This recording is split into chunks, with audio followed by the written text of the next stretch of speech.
Hello viewers, welcome to Medical Coding Only YouTube channel. உங்களோட கமெண்ட்ஸ்லாம் பார்த்தேன், நிறைய பேர் நல்ல நல்ல கமெண்ட்ஸ் கொடுத்துருந்தீங்க. ஒரு சிலர் வந்து இன்ஸ்டியூட்ல சொல்றது வந்து ஈஸியாக அண்டர்ஸ்டாண்ட் பண்ண முடியல, உங்களோட வீடியோ வந்து நல்லா டீட்டெயில்டாக இருக்கு, ஈஸியாக அண்டர்ஸ்டாண்ட் பண்ண முடியுது, ஃபாலோ பண்ண முடியுது, அந்த மாதிரி சொல்லியிருந்தீங்க. And ஒரு சிலர் வந்து இந்த வீடியோஸ்லாம் நம்பி தான் இருக்கேன், இதை பேஸ் பண்ணி தான் நான் லேர்னிங்கே பண்ண போகிறேன் இன்ஸ்டியூட் போனாலுமே அப்படின்ற மாதிரிலாம் சொல்லியிருந்தீங்க. இன்னும் நிறைய நல்ல என்கரேஜ் பண்ணுற மாதிரி நிறைய கமெண்ட்ஸ் வந்துருந்துச்சு. எனக்கு அதெல்லாம் பார்க்கும்பொழுது ரொம்ப ஹாப்பியாகவும் எனர்ஜெட்டிக்காகவும் அது பூஸ்டப்பாகவும் இருந்துச்சு. Thank you so much for your love and support. And I'm really sorry, ஏன்னா என்னால் கன்சிஸ்டண்ட்டாக வீடியோஸ் போட முடியல. நிறைய ப்ராசஸ் நான் பார்க்கறதுனால, நிறைய ப்ராஜெக்ட் நான் பார்க்கறதுனால எனக்கு வந்து மார்னிங்லேருந்து மிட் நைட் வரைக்குமே ஒர்க் இருக்குங்க. ஆஃபீஸ் ஒர்க்கும் சரி, என்னோட பர்சனல் ஒர்க் வீட்டு வேலைகளும் சரி. ஸோ அண்டர்ஸ்டாண்ட் பண்ணிக்கோங்க. I'm really sorry for that. ஏன்னா கன்சிஸ்டண்ட்டாக கொடுத்தா தான் உங்களுக்கும் ஈஸியாக இருக்கும். நான் ரொம்ப ட்ரை பண்ணிட்டு தான் இருக்கேன். இனிமேட்டுக்கும் நான் வந்து என்னால் முடிஞ்ச அளவுக்கு நான் கன்சிஸ்டண்ட்டாக வீடியோ தொடர்ந்து போடுறதுக்கு கண்டிப்பாக நான் ட்ரை பண்ணுறேன். And once again, thank you so much for your love and support. And I'm really sorry for delay. இந்த வீடியோஸ் டிலே ஆகிறதுக்கு. ஓகே, ஸோ இன்னைக்கு இந்த வீடியோவில் நம்ம எதை பற்றி பார்க்க போகிறோம் அப்படின்னு சொல்லி பார்த்தீங்க அப்படின்னா, ஜென்ரல் கைட்லைனோட பார்ட் 4 வீடியோ தான் பார்க்க போகிறோம். இம்பார்ட்டண்டா இதுக்கு முன்னாடி வந்து நம்ம கன்வென்ஷன்ஸ் ஃபுல்லா முடிச்சிட்டோம். சைட் பை சைடு வந்து சாப்டர் ஸ்பெசிஃபிக் கைட்லைனும் போயிட்டு இருக்கு. டெஃபினட்டா கண்டிப்பா நீங்க வந்து அதை பார்க்கணும். Highly recommended. எதனால சொல்றேன் அப்படின்னா, அந்த பேசிக் விஷயங்கள் தெரியாட்டி அப்படின்னா நீங்க அடுத்தடுத்து பார்க்கறதும் உங்களால அண்டர்ஸ்டாண்ட் பண்ண முடியாது. இப்போ ஃபார் எக்ஸாம்பிள் சொல்லணும்னா, இந்த ஜென்ரல் கைட்லைன் வீடியோலயே பார்ட் 4ல வந்து இட்டியாலஜி மேனிஃபெஸ்டேஷன் அப்படிங்கிற ஒரு விஷயம் இந்த கைட்லைனுக்குள்ள வருது. இப்போ நம்ம அதை சொல்லும் பொழுது ஜஸ்ட் ஈட்டியாலஜி மேனிஃபெஸ்டேஷன் சொல்லி அதை பத்தி ஒரு கிண்ட் மட்டும் தான் கொடுப்போம். ஆனா ஈட்டியாலஜி மேனிஃபெஸ்டேஷனாவே என்னன்னு தெரியாட்டி நம்ம இதை பத்தி சொல்லும் பொழுது உங்களால எப்படி அண்டர்ஸ்டாண்ட் பண்ணிக்க முடியும்? ஸோ ஈட்டியாலஜி மேனிஃபெஸ்டேஷனாவே என்ன அப்படின்னு டீடைல்டா இதுக்கு முன்னாடி கன்வென்ஷன்லயே ஒரு வீடியோஸ் இருக்கு, அதாவது கைட்லைன் இருக்கு. ஸோ அப்ப அந்த கைட்லைன் தெரிஞ்சாதானே இதை உங்களால கோரிலேட் பண்ணி ஓகே இதுக்காக தான் இப்படி சொல்றாங்க அப்படின்னு அண்டர்ஸ்டாண்ட் பண்ண முடியும்.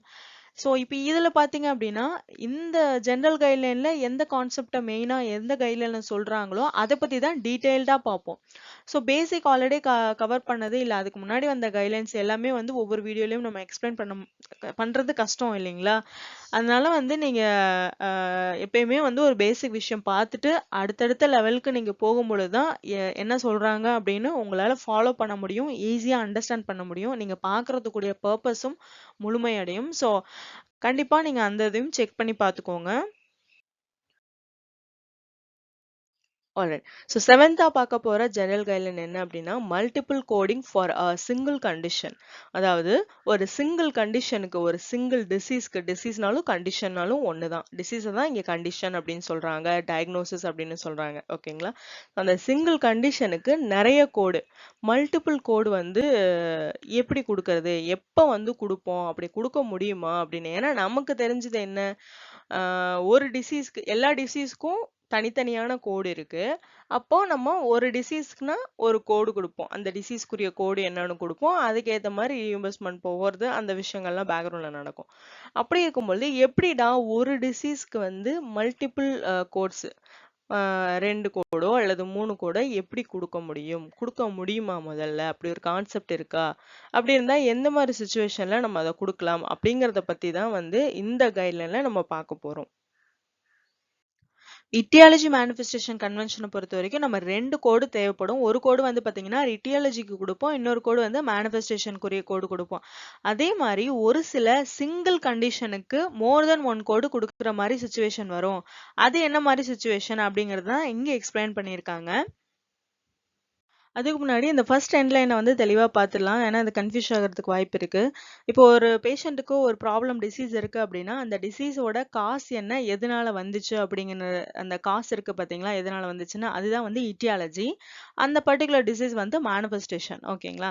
ஸோ இதில் என்ன சொல்லியிருக்காங்கன்னா, அந்த மாதிரி இட்டியாலஜி manifestation requires 2 codes to describe, to fully describe, அதாவது அந்த சிங்கிள் கண்டிஷனை ஃபுல்லா டிஸ்கிரைப் பண்றதுக்கு 2 கோடு தேவைப்படும். அது வந்து மல்டிபிள் பாடி சிஸ்டத்தை அஃபெக்ட் பண்ற மாதிரி அந்த கோட்ஸ் இருக்கு அப்படின்ற மாதிரி சொல்லியிருக்காங்க. அது வந்து எக்ஸாம்பிளோட பார்த்தா தான் உங்களுக்கு அண்டர்ஸ்டாண்ட் பண்ண முடியும். உதாரணத்துக்கு வந்து நான் Alzheimer disease and dementia example கொடுத்துருக்கேன். இதுல அல்சைமர் டிசீஸ் அதுதான் வந்து இட்டியாலஜி, டிமென்ஷியா வந்து மேனிஃபெஸ்டேஷன். எப்பயுமே டிமென்ஷியா வந்து ஏதாவது ஒரு ப்ராப்ளம்னால தான் வரும். Maybe like Alzheimer disease, Parkinson disease, இந்த மாதிரி வேற வேற இட்டியாலஜிஸ் இருக்கலாம். நான் இன்னைக்கு எடுத்துக்கிட்ட எக்ஸாம்பிள் பார்த்தீங்க அப்படின்னா அல்சைமர் டிசீஸ் அண்ட் டெமென்ஷியா. ஓகேங்களா? இப்போ முதல்ல அல்சைமர் டிசீஸ் அப்படின்னா என்னன்னு பார்த்துலாம். அல்சைமர் டிசீஸ் அப்படின்னா என்னன்னா, இந்த பிரெயின்ல இருக்கிற அந்த பிரெயின் செல்ஸ் எல்லாமே வந்து என்ன அப்படின்னா தானாவே டீஜெனரேட் ஆகி டை ஆயிரும், இறக்க ஆரம்பிச்சிரும். ஸோ அதனால என்ன ஆகும், பிரெயினோட என்னென்ன ஆக்டிவிட்டிஸ் அது பண்ணுமோ அது எல்லாமே ரெடியூஸ் ஆயிட்டே போகும். லைக் மெமரி ப்ராப்ளம் வரும், ஒரு சில ஸ்கில் செட் வந்து அதுல வந்து ப்ராப்ளம் ஆகும். ஸோ இந்த மாதிரி விஷயங்கள்லாம் வந்து கொலாஜனா சேர்ந்து கலெக்டிவா சேர்ந்து அல்சைமர் டிசீஸ் அப்படின்ற ஒரு கண்டிஷனை நம்ம சொல்றோம். ஓகேங்களா? அதே டிமென்ஷியா அப்படின்னா என்னன்னு பார்த்தீங்க அப்படின்னா அதுவுமே வந்து ஒரு collective kind of symptoms. Like memory loss இருக்கும் அவங்களுக்கு, அப்புறம் சோசியல் ஸ்கில் செட்ஸ் வந்து கொஞ்சம் கம்மியா இருக்கும். ஸோ அந்த மாதிரி விஷயங்கள் எல்லாமே வந்து டிமென்ஷியா வரும். இந்த டிமென்ஷியா, இந்த மெமரி லாஸ், இது எதனால வந்திருக்கு அப்படின்னு பார்த்தீங்கன்னா இந்த பர்டிகுலர் பேஷண்ட்டுக்கு அவங்களுக்கு அல்சைமர் டிசீஸ் இருந்திருக்கு. ஸோ அல்சைமர் டிசீஸ் இருந்ததுனால அந்த பிரெயின்ஸ் எல்லாம் டெட் ஆகி டீஜெனரேட் ஆனதுனால அவங்களுக்கு மெமரி லாஸ் ஆயிருக்கு. அதனால அது டிமென்ஷியா வந்திருக்கு. ஸோ இப்போ உங்களுக்கு புரியும் அப்படின்னு நான் நம்புறேன். இப்போ அப்ப கண்டிப்பா வந்து டிமென்ஷியா வந்து மெமரி லாஸ் வருது அப்படின்னா ஏதோ ஒரு மேஜர் ப்ராப்ளம்னால வருது. அது என்ன ப்ராப்ளம் அப்படின்னு பேஷண்ட்டுக்கு செக் பண்ணி பார்க்கும்பொழுது அல்சைமர் டிசீஸ் இருக்கு அப்படின்னு கண்டுபிடிச்சிருக்காங்க. ஸோ இப்போ இந்த மேனிஃபெஸ்டேஷன், இந்த டிமென்ஷியா, இந்த இதுதான் வந்து மேனிஃபெஸ்டேஷன் சொல்லி சொல்லுவாங்க. ஸோ இதுக்குரிய இட்டியாலஜி என்ன, எதனால வந்துச்சு, காஸ் என்ன அப்படின்னு பார்த்தீங்க அப்படின்னா அல்சைமர் டிசீஸ். அல்சைமர் டிசீஸ் எதை காஸ் பண்ணுச்சு அப்படின்னு பார்த்தீங்கன்னா ஃப்ரீக்வெண்டா அல்சைமர் டிசீஸ் எதுல போய் முடியும், எதை காஸ் பண்ணுது அப்படின்னா எதை உருவாக்குது அப்படின்னு பார்த்தீங்கன்னா டிமென்ஷியா. ஸோ டிமென்ஷியாவை எது கொண்டு வந்துச்சு பார்த்தீங்கன்னா அல்சைமர். ஸோ அதனால இது, இதனால அது, அந்த மாதிரி இது ஒரு கான்செப்ட். இப்போ இப்போ அல்சைமர் டிசீஸ்க்கு தனியான ஒரு கோடு இருக்கு, அதுதான் இந்த Z30.9. டிமென்ஷியாவுக்கு தனியான கோடு இருக்கு F03.90. ஆக்சுவலா டிமென்ஷியாவுக்கு வந்து இன்னும் நிறைய ஸ்பெசிபிக் கோட்ஸ்லாம் இருக்கு, அல்சைமர் டிசீஸ்க்கும் வேற வேற கோட்ஸ்லாம் இருக்கு. அது வந்து உங்களோட பேஷண்ட்டுக்கு என்ன கண்டிஷன் இருக்கு அப்படின்னு கோட் புக்ல பார்த்து நம்ம அப்போதைக்கு எடுத்துக்கலாம். ஜஸ்ட் நான் ஒரு எக்ஸாம்பிளுக்காக ஒரு அன்ஸ்பெசிஃபைட் டிமென்ஷியா கோடும் அன்ஸ்பெசிஃபைட் அல்சைமர் டிசீஸ் கோடும் கொடுத்துருக்கேன் உங்களுக்கு இங்க. ஆல்ரைட். ஸோ இப்போ இதுதான் இதுக்குரிய தனித்தனி மெடிக்கல் கோட். இப்போ இட்டியாலஜி மேனிஃபெஸ்டேஷன் அல்சைமர்ஸும் இருக்கும் பொழுது டிமென்ஷியாவும் இருக்கு. ஓகேங்களா? அப்போ நம்ம 2 கோடு கொடுக்குற மாதிரி ஒரு சுச்சுவேஷன் வருது. ஏன்னா வேற வேற கண்டிஷன்ஸ் இல்லைங்களா? அதனால இப்போ இது எப்படி அஃபெக்ட் மல்டிபிள் பாடி சிஸ்டம் அப்படின்னு சொல்லியிருக்காங்க அப்படின்னா இங்க பாருங்களேன், இது ஜி சீரீஸ்ல வந்திருக்கு. இது ஆக்சுவலா என்னன்னா அல்சைமர் டிசீஸ் வந்து பாத்தீங்கன்னா அப்படின்னா நர்வஸ் சிஸ்டத்துல வந்து ஃபாலோ ஆகுது. இது வேற ஒரு பாடி சிஸ்டம், நர்வஸ் சிஸ்டத்துல வருது. ஓகேங்களா? இப்போ நீங்க ICD-10-CM புக் எடுத்து பார்க்கும்போது chapter 6 disease of the nervous சிஸ்டம்னு கொடுத்துட்டு பிராக்கெட்ல Z002 G99 இதுக்குள்ள இருக்கிறது எல்லாமே இந்த இதுக்குள்ள வர கோர்ஸ் எல்லாமே இந்த நர்வஸ் சிஸ்டத்துக்குள்ள ஃபாலோ ஆகும் அப்படின்ற மாதிரி ஒரு அர்த்தம். அதே மாதிரிதான் இந்த டிமென்ஷியா பாத்தீங்க அப்படின்னா mental behavioural and neuro developmental disorder, இந்த F01 to F99 இந்த கேட்டகரிக்குள்ள ஃபாலோ ஆகுது. ஸோ இந்த அல்சைமர் டிசீஸ் பாத்தீங்க அப்படின்னா நர்வஸ் சிஸ்டம், பாடி சிஸ்டம் என்ன அப்படின்னு பாத்தீங்கன்னா நர்வஸ் சிஸ்டத்துக்குள்ள வருது. டிமென்ஷியாவோட பாடி சிஸ்டம் எதுல வருது அப்படின்னு பாத்தீங்கன்னா இது வந்து behavioural and neuro developmental disorder, அந்த மென்டல் பிஹேவியரல் அந்த சாப்டருக்குள்ள அந்த பாடி சிஸ்டத்துக்குள்ள வருது. ஸோ அதனாலதான் இங்க மென்ஷன் பண்ணிருக்காங்க 2 கோடு கொடுக்கணும் ஒரு சிங்கிள் கண்டிஷனை டிஸ்கிரைப் பண்றதுக்காக, that affects multiple body system அப்படின்னு இங்க உங்களுக்கு மென்ஷன் பண்ணிருக்காங்க. ஸோ அந்த சிங்கிள் கண்டிஷனான டிமென்ஷியாவுக்கு கண்டிப்பா டிமென்ஷியாவும் கொடுக்கணும், அதோட இட்டியாலஜி என்னவோ அல்சைமர் டிசீஸ், இல்லாட்டி வேற ஏதாவது இட்டியாலஜி டாக்டர் சொல்லியிருந்தாங்கன்னா அந்த இட்டியாலஜியும் நம்ம கண்டிப்பா கொடுக்கணும்.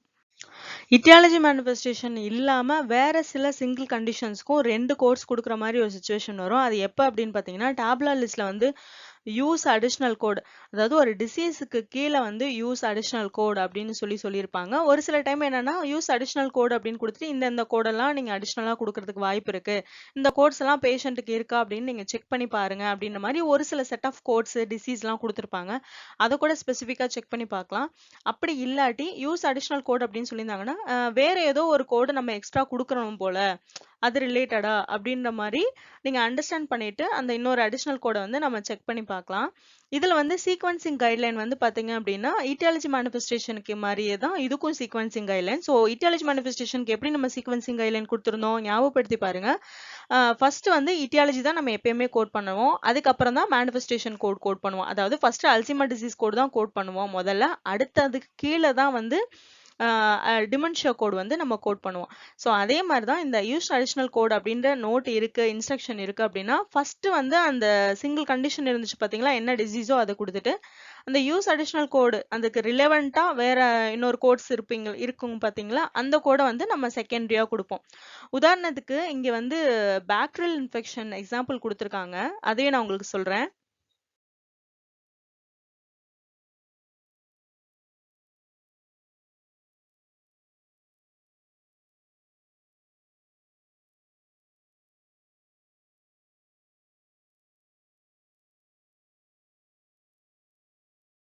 சாப்டர் 1 பாத்தீங்க அப்படின்னா ஃபுல் அண்ட் ஃபுல் வந்து இன்ஃபெக்ஷியஸ் டிசீஸ்க்குரிய கோட்ஸ் மட்டும்தான் இருக்கும். உதாரணத்துக்கு செப்சிஸ், யூரினரி ட்ராக் இன்ஃபெக்ஷன், இந்த மாதிரி இன்ஃபெக்ஷியஸ் டிசீஸ்க்குரிய கோட்ஸ் எல்லாமே இருக்கும்.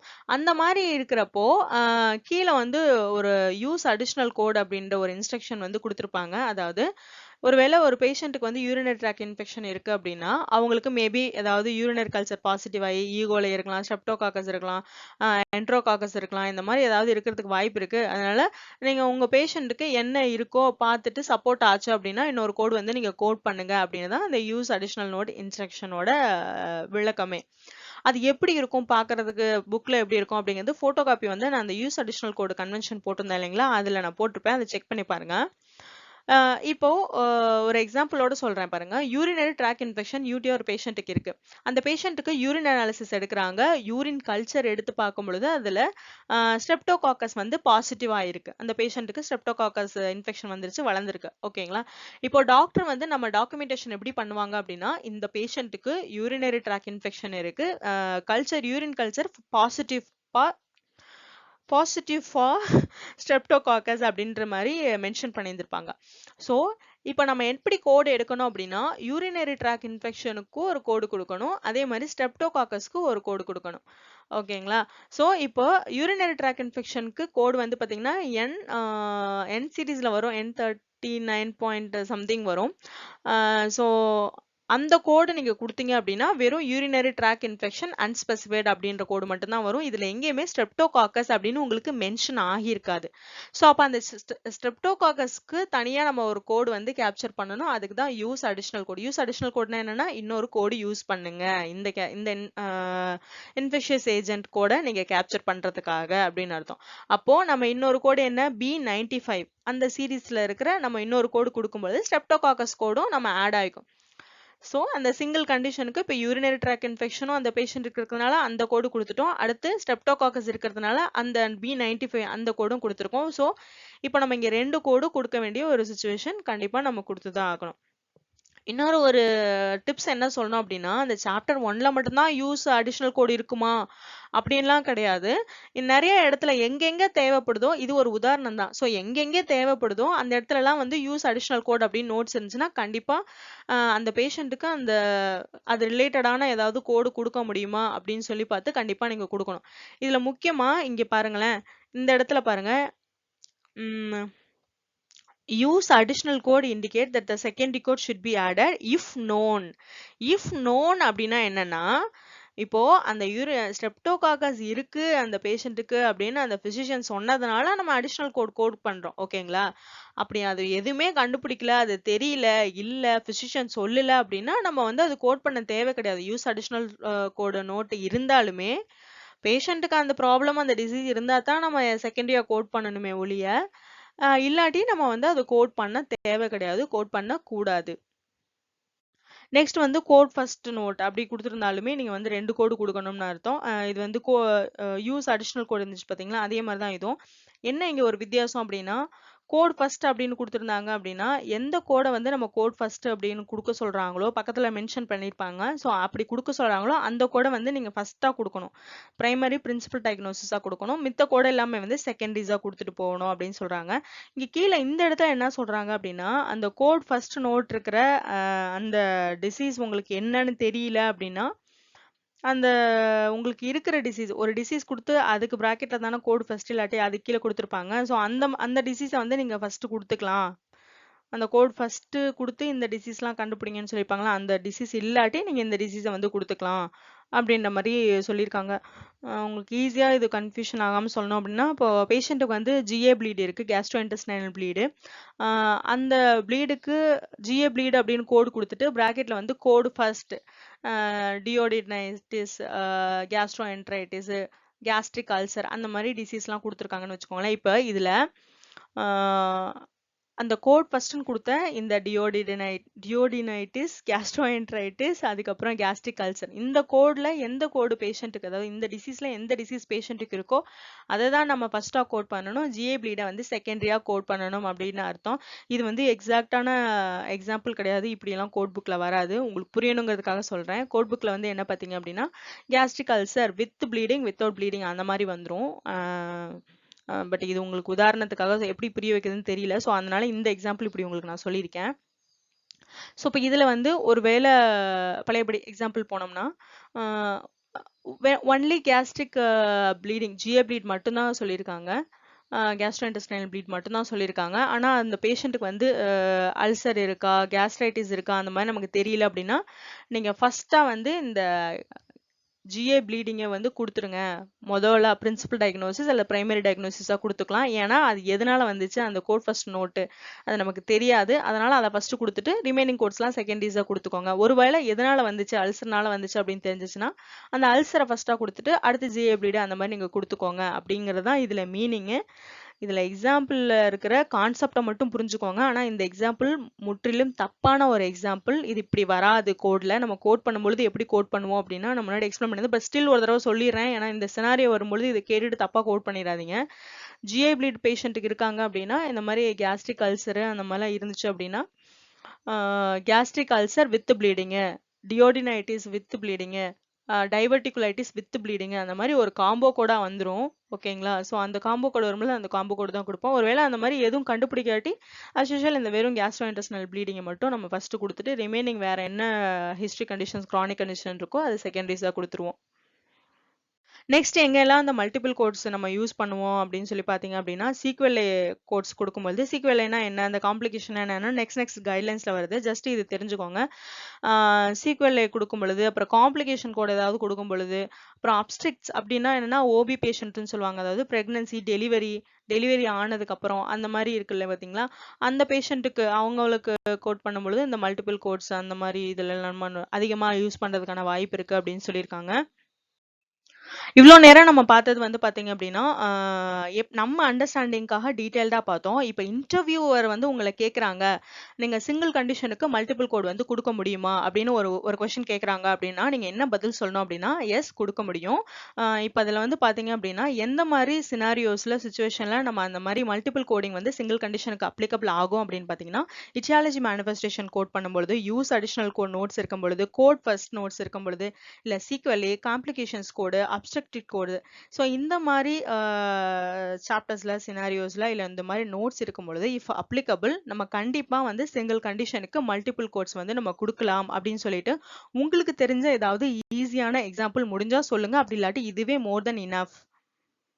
ரிமைனிங் இருக்கிற கைட்லைன்ஸ் வந்து அடுத்தடுத்த பார்ட்ஸ்ல கவர் பண்ணலாம். உங்களுக்கு இந்த வீடியோ பிடிச்சிருந்துச்சு அப்படின்னா லைக், ஷேர், கமெண்ட் பண்ணுங்க. அண்ட் மறக்காம சப்ஸ்கிரைப் பண்ணுங்க. ப்ளீஸ் பக்கத்தில் இருக்க பெல் ஐக்கானையும் கிளிக் பண்ணிக்கிட்டு ஆல் அப்படிங்கிறதையும் எனேபிள் பண்ணிருங்க. தேங்க்ஸ் ஃபார் வாட்சிங். சீ இன் நெக்ஸ்ட் வீடியோ. பை.